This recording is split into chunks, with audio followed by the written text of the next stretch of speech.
Sure. Thanks, Xiaowei. I think that absolutely, U.S. and China has many areas can complementary and also can really work together. And I know that in 2015 that General Electric and of course also China machinery import export actually signed an agreement to work in a third country as well.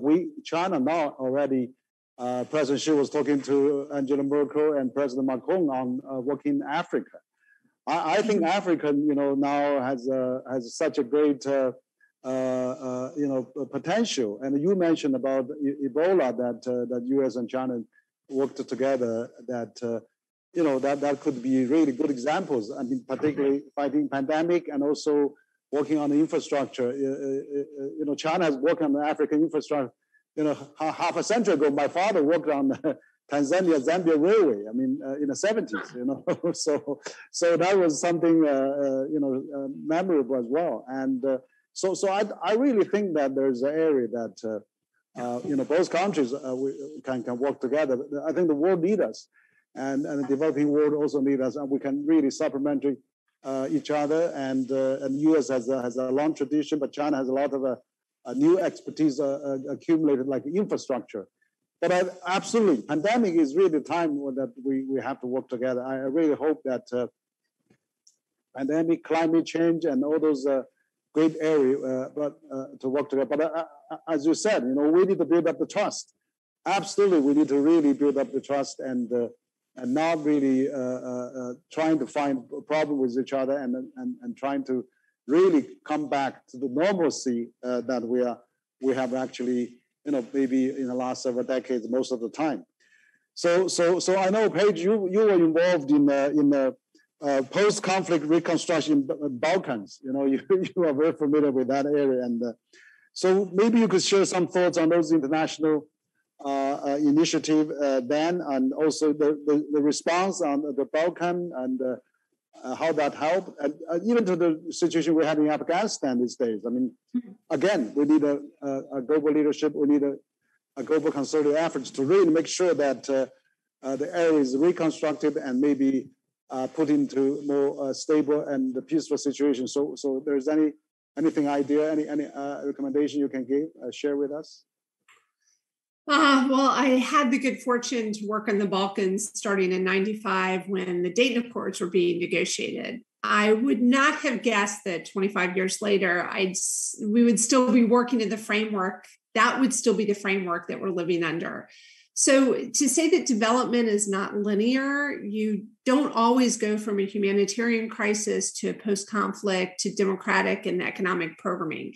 Often the crises happen in advanced developed countries, or the interventions needed are due to backsliding, which requires financial or other assistance so we can recoup the ground that we've lost during a crisis. So whether you're in the Balkans, Haiti, Syria, Yemen, or Afghanistan, each is so complex, and it requires a dedication and a really long lens towards recovery that can often change faster than the program work is really able to address. In my time working on Bosnia and Kosovo, I could see the issues were generational. And we knew many of the interventions needed to take time. It really needed time to take hold before the basics regarding rule of law and regulatory reforms could be put in place and show their usefulness. So Afghanistan's a very special case, which we really wouldn't have enough time to cover in this discussion, but the international community should not let its sole attention become the refugee situation. I've seen that happen in Syria as well. So we must really remain focused on those who are in Afghanistan and what we can do to continue helping them live their best lives. It would be wrong for me to surmise what U.S. policy should do now in terms of recognition of the people running the country, but we need to retain some level of discourse so those Afghans who need and want assistance can continue to get it from other countries. On the issue of the role of China and potential U.S.-China cooperation, I think it's fair to say that the top priority for China, like that in the US at the beginning of the war, is to prevent a country from becoming a safe haven for terrorists. China really shares a short border with Afghanistan, and China's got a good relationship with Pakistan, and that influence over the Taliban is very significant. So I hope China, takes advantage of the leverage, which the U.S. clearly lacks. I remember when Hillary Clinton was Secretary of State, she introduced the concept of a new Silk Road, and it's about linking Afghanistan to the South Asian countries like India economically. And at USAID, we actually were in the process of changing our Office of Afghanistan, Pakistan, and the Near East Bureau. We merged those for this exact reason, to be able to link. And if China now has the ambitious Belt Road Initiative, we hope that you could include Kabul in the BRI when the latter situation is stable enough for foreign direct assistance and other investments. At the present time, when it comes to U.S.-China cooperation, it probably mainly revolves around speaking with the same voice at the UN. Tony Blinken, our Secretary of State, and China's foreign minister had two phone calls in August, I know. And the first call was about ensuring a peaceful evacuation of American and Chinese citizens in Afghanistan. And the second phone call was about working together at the UN Security Council to pressure the Taliban to allow continuous evacuations of Afghan people who want to leave, and to permit inflows of humanitarian assistance and stop supporting international terrorism. So Beijing facilitated the initial dialogue also between the US and the Taliban, and China could continue to play that role, as it's going to take some time before Washington decides on the recognition issue. So yes, I do believe that the US and China could cooperate in Afghanistan, but the devil's in the details. Yahweh just mentioned some of the successes we've had in cooperation in South Sudan and with Ebola, and the trilateral cooperation that we want on African affairs. So I hope Beijing and Washington will be able to coordinate their policies towards Afghanistan. And I do think it's in both governments' interest in terms of peace and development in that country. Yeah, absolutely. I think it's important that we maintain a peaceful and possibly prosperous Afghanistan, so we don't let terrorists rooted there again, and also for the security of Afghanistan, that part of the region, including Xinjiang from China, we're bordering Afghanistan, and so it's important that all the big countries work together, and so I'm glad to see that the UN Security Council passed the resolution on that, and so that we can actually see maybe a new birth of a more stable Afghanistan, and where now they are forming a new government, and China is closely watching that, I suppose. But I really hope that U.S., EU, and other countries, China, of course, that we can all work together and to ensure a safe and peaceful Afghanistan in the future to come. Absolutely important for that. So Yahweh, I know that we're actually talking about the China-U.S. relations in the last 4 or 5 decades. President Carter is the president who established diplomatic ties with China and the U.S. And so what Carter initiatives for all those years, and what else have you done? I mean, after President Carter running this center, founded this center that promoting the China-U.S. relations, so that we're having a complexity of the situation. We're having a lot of argument these days. Maybe it's good to look at the historical and the leadership that President Carter, or the vision he has on promoting a better U.S.-China relations. Thanks, Henry. I know our time is running short, so I'll be quick. I think after President Carter left the White House, he was immediately invited by Deng Xiaoping to visit China. And after that, President Carter visited China multiple times. I think during one of the visits, President Carter said, now I have my center, I would like to work with China on issues. And Vice Premier Deng Xiaoping said, my son, who is disabled, is the president of the Chinese National Association for the Disabled People. Maybe the Carter Center and his association could work together. So that actually was the Carter Center's initial entry project into China, is to provide special ed education to training for special ed educations. That actually was my first volunteering work with the Carter Center, is to interpret for the Chinese special ed teachers who came here. President Carter said over 900 Chinese teachers were trained here at the Carter Center. And then the Carter Center also purchased a production line of artificial limbs for China, which I think many years ago, we got a letter from the Beijing Bureau of Civil Affairs saying, the production line is still working. We want to thank President Carter for doing that. So that's our initial entry into China. Later, from 96 all the way to about 2012, I can summarize our engagement with China as telling the China story. So what was the China story the Carter Center was telling? That's the story that China had real, fair, competitive elections at the village level, because we observe village elections. And I think one of the Chinese officials said, if we say China has democracy, nobody is going to believe it. But if the Carter Center observed and then told the world that there were real grassroots democracy in China, that is credible. So that has took a lot of effort from about 2012 now. So over a decade, almost a decade, our work largely is divided into two categories. So one category is about reducing misperception, reducing lack of trust, and to increase mutual understanding. So that is our online initiative, U.S.-China Perception Monitor, 中美印象, our English and Chinese website. We also organize a high-level forum on U.S.-China relations, which began in 2012.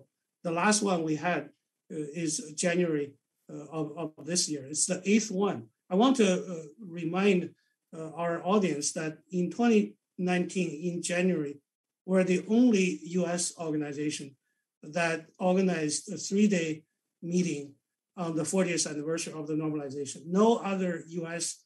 organization or think tank really dared to do that because the relationship was at such a low point. We also organized a Young Scholars Forum on U.S.-China relations. So the next one, which is the 6th one, will be held online starting September the 22nd. Now, the second category of the work we do, which is, I think, is more challenging but more significant, is to bring China and the U.S. to cooperate in the third country. We talked about in Africa. I don't want to get into the details of what we have done because of the time shortage. I want to share a sort of an anecdote here so that to highlight the necessity. The Carter Center works in Mali. We have an international ceasefire monitor group over there. China actually has peacekeepers on the ground in Mali. And Huiyao, you mentioned the Chinese government and the French government signed agreement that they're going to coordinate their development assistance in Francophone countries. So, this is all good. China, US, and the French, actually, they're supposed to work together in Mali. That's the core of, from the developed countries like US and France and China, which is a new kid on the block. They need to talk about these issues. They need to basically, even if they don't agree, they still need to figure out, since the US, the Carter Center, China, and the French government, they're all engaged in Mali. They're all spending resources, human resources, and others there. But there is no conversation whatsoever between the stakeholders And hopefully, again, Huiyao, you and us and other parties, we can set up a case, a pilot. Just look at the particular country where there is US involvement or there is Chinese involvement, and we come together, both from the non-governmental sector and the government, USAID, CIRCA, whoever that we can bring to the table. And that brings us to where we're working on is Myanmar. How could China and the US, if not working together, coordinate their policies with ASEAN or with the United Nations so that international COVID assistance to Myanmar could be delivered fast and effective? I'll end my sort of other center activities in China here. Thank you, Yahweh. Yeah, absolutely. I think that's part of what we need these days. That particular organization like Carter Center and also other similar NGOs, think tanks, and social organizations, and of course a similar organization in China as well, like CCG also. So Paige, you are the head of Jimmy Carter Center, and you have a lot of experience in international development area, and so I think to really, once again to really we want to revisit this, because we are looking back, but we're also looking in the future. So in such a challenging China-US relations, I mean, now the Democrats is back again, but it seems that the political climate is so poisoned in the US now, and maybe that's not a popular word, but so negative. And so how really can we change that? And the legacy of President Carter, which he founded and established diplomatic ties between US and China, he actually opened the door for Chinese students. Millions of them went to the United States. He actually was the president, signed the two communique with China, and laid the great foundation for the China-US relations. And now this situation is deteriorated. And I mean, President, such an age, 97 years old now, he's still seeing that. So from Carter Center perspective, how do you think that we can repair and work on this relation and put it forward, and so that we can probably have some normalcy, have some expectancy, and not really have a roller coaster like in the President Trump's days, and but even President Biden. I mean, we haven't seen that really getting much better. So as a former President, Jimmy Carter Center CEO, what do you think for the future China-US relation, how we can repair that, and how we can bring to a more normalcy as probably many people expect that? So it's a good question. I think there are probably 4 or 5 top lessons I believe others could learn from President Carter. And this goes to the relationship that we want to have with other countries. I think first, war should always be avoided. Conflicts can be resolved through peaceful and equal negotiations. President Carter certainly followed this when he was in the White House, and waging peace is one of the missions of the Carter Center. Second, I think human rights are always an integral part of U.S. foreign policy decision-making. So human rights are both a political right and a right to live a decent and free life. For the U.S. to be a global champion for human rights, it also needs to respect human and civil rights at home. And this is why the Carter Centers began to engage in domestic election work, because we recognize there are threats to democratic election standards in the U.S., including especially in our backyard here in Georgia, given the outsized role it played in the last federal election. I think everyone should take a look at themselves from the inside before we start portraying what we want to be doing with other countries. Third, I would say developed countries have an obligation to provide support to underdeveloped and developing nations. And in today's world, it's not just Western countries that are engaged in foreign aid. Other countries, particularly China, are also moving from Camp South to Camp North, and there needs to be more coordination Yahweh touched on that about the places we have coordinated in the past and the things we need to do moving on. Fourth, I would say one of the most important characteristics of President Carter's leadership is not to submit himself to political pressure and seemingly popular demands when making policy decisions, but make moral decisions that will benefit people in the country in the long term. He lived his administration that way, which is why he probably only had 4 years. But we're seeing the significant benefits of so many decisions by President Carter that were not evident decades ago. And it's because he did not put politics first. He put people first. So overall, I'll say that President Carter's always lived his values, and his vision of a future world is a world where wealth is relatively fairly distributed, racial and gender equality is guaranteed and protected by law, and national conflicts can be resolved through peaceful means. And all major powers, regardless of their political system, as we see in our different political systems, agree to cooperate and collaborate to stop things like global warming and nuclear proliferation, to eradicate diseases, and to empower people all over the world to lead a decent life. And I think these are the places that we can try to come together and have those honest and frank conversations, because I think we each bring to the table something that's very important and a skill set that the other doesn't have. But at the same time, we have to respect that there will be differences. And I think that's the relationship we need to have at this point. Mm-hmm. Yeah, great. We need to, really maintain the dialogue and exchanges. I mean, that's probably true that this pandemic has cut off the face-to-face meetings. The frequency of that creates a lot of more problem.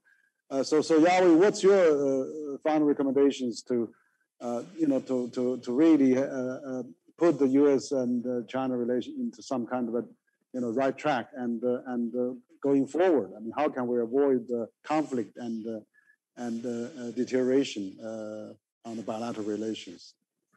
It's not really recommendations. We talked about specific things that both countries and both NGOs like yours and ours can do to stabilize and improve the relationship. I think in terms of the overall relationship, I think first we need to look at history. I'm an American history major, and I think if you look back at over 200 years of this relationship, it's special. Me myself, I was born in China, raised in China, and came here when I was 27 years old, and got the opportunity, to pursue my study and to work for President Carter himself. So I always like to tell people I'm an example of how good things will come along if the two countries are going to open door to each other and they're going to work with each other.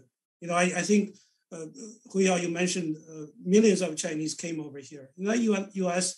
government and private sector give these Chinese students, I'm one of them, the opportunity, to work here and to excel.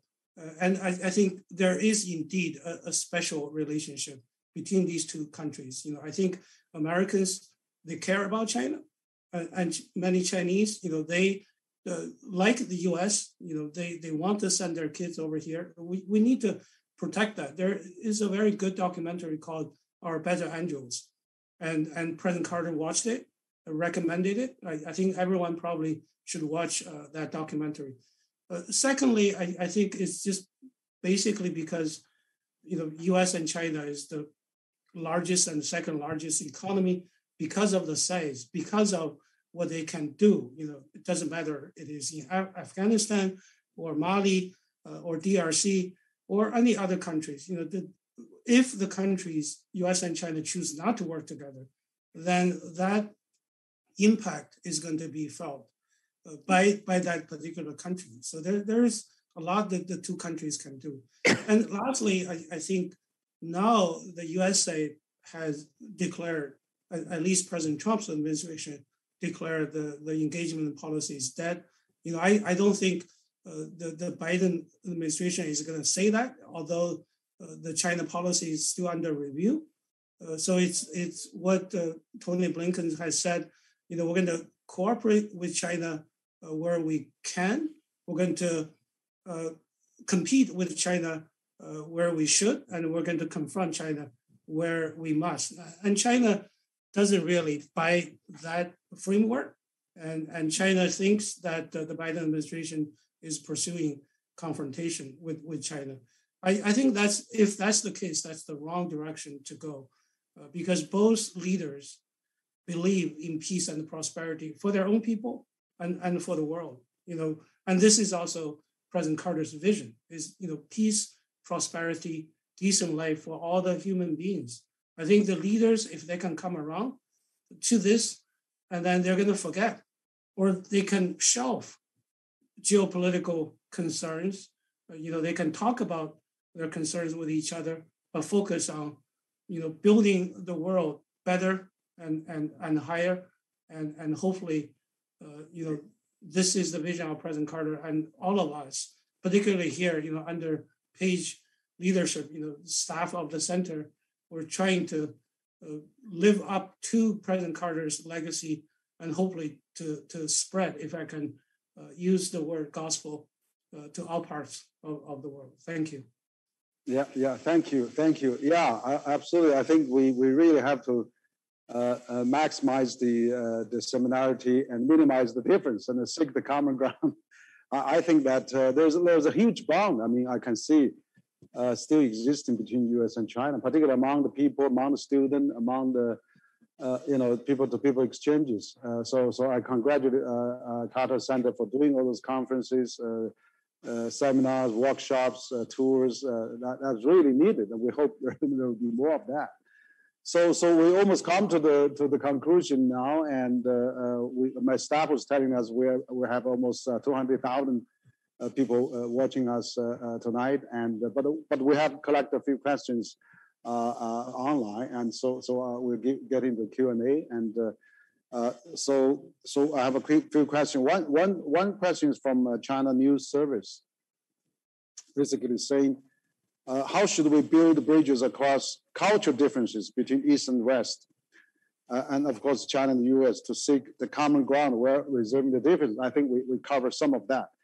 And there's another news mentioned, how do you view the possibility of a potential Cold War between China and the U.S., and how can we avoid that? So this is another question from another news channel. And then we have news from Guangdong News again. This one probably also to Page as well. And the question was, you were the U.S. aid deputy for the European region with a focus on the immediate post-conflict reconstruction in the Balkans. This year is the 20-year anniversary of the 9/11 incident, and he said that the Taliban will announce the new Afghan government soon. How China and the U.S. can coordinate the fight against terrorism in the next phase, as well as reconstruction of Afghanistan and Iraq. I mean, also we cover a bit of that, but what I want to say that maybe now we can lump them together, and then you can give your final word and thought of the topic today. It basically is from the Jimmy Carter, the president legacy, and given the current U.S.-China relations and also the world situation, how can we bring this forward? So with those questions, with the concluding remarks, maybe Paige, you want to start? And Sure. Well, I'll say it was we're coming up on the 20th anniversary of 9/11. And I think that so many lessons have been learned since that period in time, mainly because we've figured out how to share information in a way that we were not doing it, both internally within our own government and externally with others. And so I think we've made some great strides there. But as I had said in my earlier answer, that we're all trying to avoid war. It's in nobody's best interest. And the fight against terrorism is a war, but it's a war that can also be discussed in diplomatic terms. And so I think this is one of the reasons why we need to, hold each other close, hold our enemies close. It's a conversation that has to happen because I think we're all in this together. It was a very different situation when post-Cold War, when we were working together and rebuilding some of the former Soviet countries. And part of that was, as I said, there's not a linear trajectory in development. And sometimes you can have a fully developed country that's just had backsliding. And so the graduation assistance that we provided in Eastern Europe at the time did not last forever, because that's not where we needed to be. We did not need to continually be doing projects in some of those countries. But I think at the stage that we're at, these conversations and diplomacy, as I said, diplomacy, development, and defense, it's a three-legged stool, and they all have to go together. And we have to be willing to talk in every single one of those areas with our partners, with our allies. This is what's going to get us to the other side of some of these issues. And sometimes, I led delegations with the U.S. government that where we would have Department of Defense, Department of State, and USAID together to have some of these tough conversations, because you don't just get the toys and the guns and the planes. You also often need to take with it sort of holding up a mirror and looking at your own systems. And so I think it's just a continued conversation. I'll say, Yahweh has been the penultimate, East-West divide for us at the Carter Center. And so he can probably answer a little bit more about how those conversations can continue. Yeah, okay, great. Thank you. So Yahweh, your final word, please. My final word is, in 5 days, it's going to be the 20th anniversary of 9/11. On the day of 9/11, I was teaching an American history class at the local college. And I think it was during the break when, students heard the news and they started crying, in the hallway. And then the school basically decided no more school on that day. I think the central question for many Americans, it was a shocker. And they asked, why they hate us so much. I think, if we can transplant that into U.S.-China relationship, I think leaders from both sides need to pay attention to this central question, is that, I think both countries are now working toward, hating the other side kind of mode.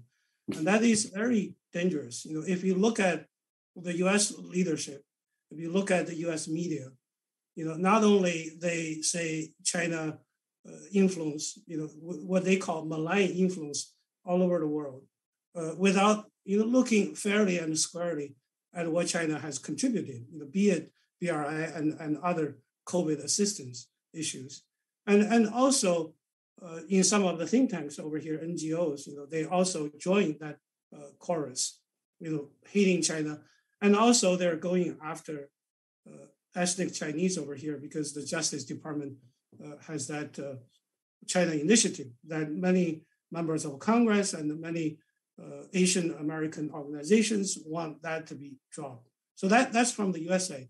Now from the China side, I acknowledge the Chinese leaders are not as vociferous as the American leaders when they talk about the other side. But the social media side is a different story. That hating America message is all over the place. And on August the 29th, this blogger, said everyone is aware there is critical changes taking place in China. One of the changes he talked about is that there is consensus among Chinese that U.S.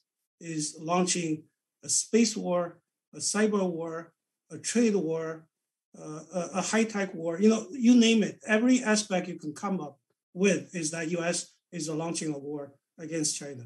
So this hating each other mode has to be stopped.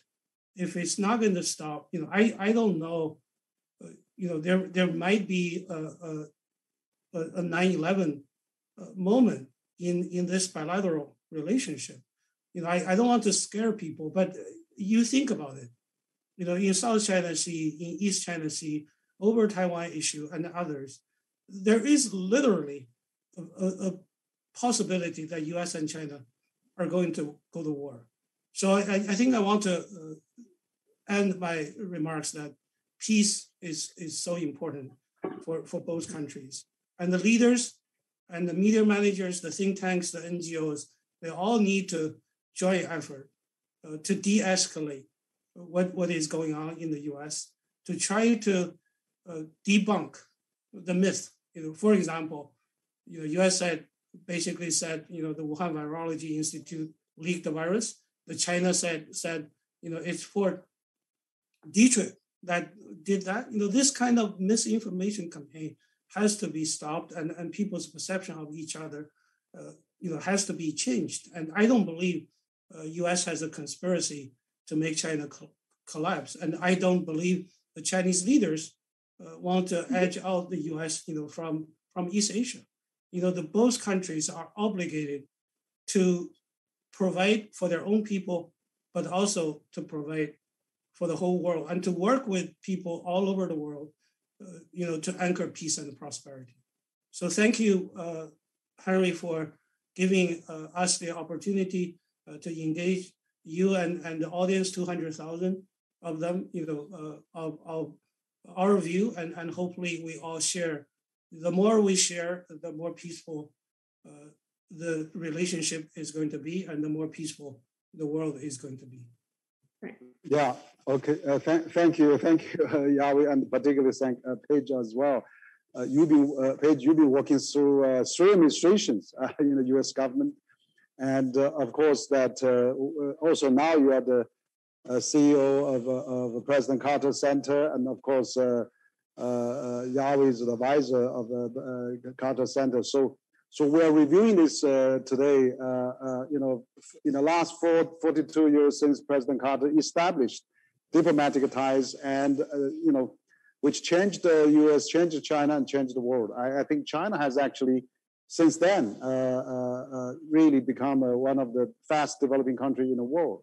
What we are really looking at the legacy today is that really we felt that there's so much, the world has changed so much, and we really have to self-reflect and to the reality of a contemporary 21st century. Probably we need to upgrade our thinking, and I totally agree with Yahweh that nationalism, populism, that we cannot really let that out of hand and dictate or influence this political decision that made by both countries. I really think that today the world is so much intertwined and so much in common prosperity, and we really need each other. How can we really decouple? I mean, it's impossible and unimaginable, let alone to practice that. I think that is really unrealistic. So we have to think about in the 21st century and how we can cherish the legacy that President Nixon, President Carter, and President Bush has all established this foundation. The 3 communiques we had, and also the millions of people's exchanges and the billions of trade that we've been conducted among both sides, and investment as well. So we need cool heads and particular dialogue, and that's why I think the Carter Center and CCG, we're having this kind of dialogue is really important, and to let public know that there's still rational thinking and how we can really make a situation not out of hand. And I agree, Yahweh, there could be a 911 moment or hot issues that can really trigger unexpected things, because we are now in such a prosperity. Who wants to get into hot war? So it's really we need a cool heads and need some realist thinking. But on the other hand, I think China is rising. We need to really understand China. We need to probably accept China. It is what has happened in Afghanistan, Iraq, and many other countries. It shows that there's no one model fits all. It has to be diversified. It has to be a country that adapt to its own situation. I think China is working on that path, and the U.S. has its path. We probably will never converge, but let's accept each other and let's work together.